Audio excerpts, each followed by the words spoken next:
चागी का वसी सहराई इलाका, जहां पस मंजर में ऊंचे ऊंचे चटियल पहाड़ हैं, एटमी तजर्बे के लिए पाकिस्तानी साइंसदानों ने बटन दबाया तो ज़ेरे ज़मीन मीलों लंबी सुरंग में ज़बरदस्त इर्तियाश पैदा हुआ और पहाड़ों का रंग तब्दील होना शुरू हो गया।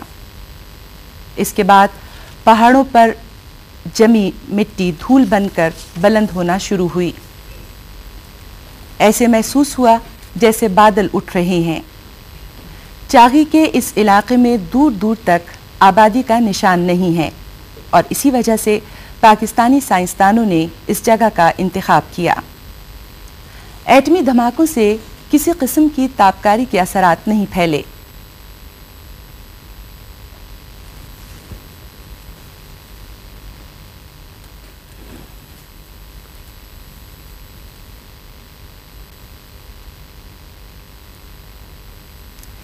हिफाजती इंतजामात इतने मुकम्मल थे कि खुद पाकिस्तानी साइंसदान आज तक इस इलाके में रहे हैं।